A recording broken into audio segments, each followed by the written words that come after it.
ગુજરાત સરકારે ઐતિહાસિક નિર્ણય લીધો છે, જેમાં વર્ષ 2022-23ના અભ્યાસક્રમમાં શ્રીમદ ભગવદ્ ગીતા હશે.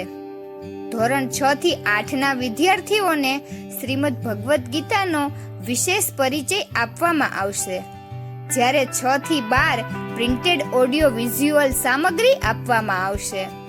આ સિવાય ધોરણ 9 થી 12માં પઠન અને પાઠન સ્વરૂપે ગીતાનો પરિચય કરાવવામાં આવશે.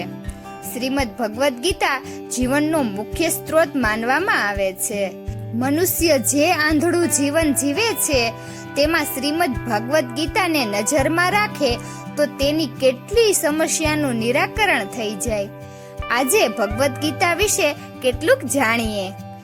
એવું માનવામાં આવે છે કે શ્રીમદ ભગવદ્ ગીતા એ કૃષ્ણએ કહી અને અર્જુને સાંભળી, પણ મહાભારતના યુદ્ધ દરમિયાન ફક્ત અર્જુન ન હતો જેણે શ્રીમદ ભગવદ્ ગીતાનું શ્રવણ કર્યું હોય.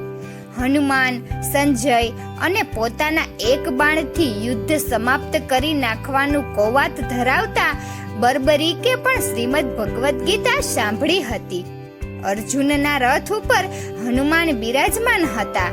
સંજયની પાસે એવી દ્રષ્ટિ હતી કે મહાભારતના યુદ્ધને નિહાળી શકતો હતો, અને ઘટોત્કચનો પુત્ર બર્બરીક પહાડી પરથી કપાયેલા મસ્તકે આ સમગ્ર યુદ્ધને નિહાળી રહ્યો હતો.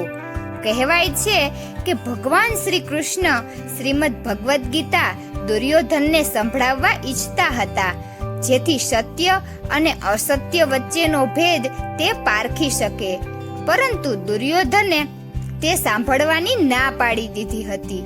જો ધૃતરાષ્ટ્રના જ્યેષ્ઠ પુત્ર દુર્યોધને શ્રીમદ ભગવદ્ ગીતાનું શ્રવણ કર્યું હોત તો યુદ્ધની નોબત જ ન આવત, પણ તેણે આવું કર્યું નહીં, એટલા માટે કે તેની આ પ્રકૃતિ ન હતી.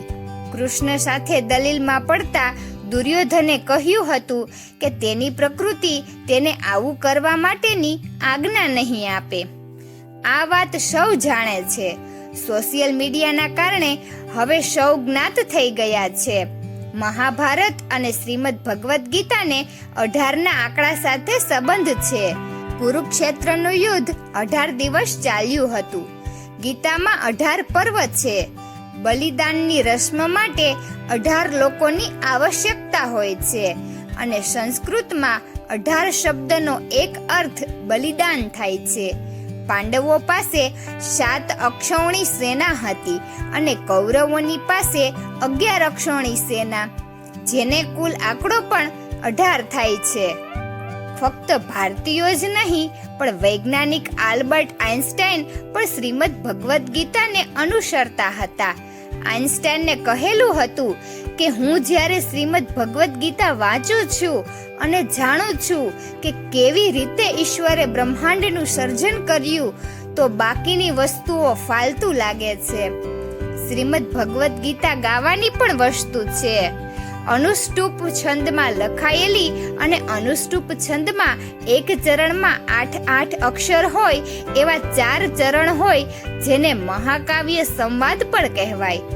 18 અધ્યાયમાં કુલ 700 છંદ છે. સંસ્કૃતમાં લખાયેલો આ ગ્રંથ આજે 175 ભાષામાં અનુવાદિત થઈ ચૂક્યો છે. 1785માં ચાર્લ્સ વિન્સ્ટીને શ્રીમદ ભગવદ્ ગીતાનો અંગ્રેજીમાં પ્રથમ વખતે અનુવાદ કર્યો હતો. ગીતામાંથી શું મળે છે? આ સિવાય ગીતામાં તમારી રોજબરોજની સમસ્યાનો ઉકેલ સમાયેલો છે. માનસિક શાંતિ અને સૌહાર્દ પ્રાપ્ત થાય છે. પોતાની ઈચ્છાઓને નાશ કરવાનો પ્રયાસ કરવો જોઈએ. મોતથી ડરવું એ બેકાર છે. મૃત્યુનો અર્થ આત્માનું ભૌતિક સંસારમાંથી આધ્યાત્મિક સંસારમાં જવું છે. કર્મ અત્યંત મહત્વપૂર્ણ છે, અને હંમેશા પરિણામ વિશે ચિંતા કર્યા વગર પૂરા સમર્પણની સાથે કાર્ય કરવું જોઈએ. ભગવાન હંમેશા આપણી સાથે અને આસપાસ હોય છે. ભલે આપણે ક્યાંય પણ હોઈએ અને કંઈ પણ કરી રહ્યા હોઈએ, તે માત્ર ક્ષણિક છે.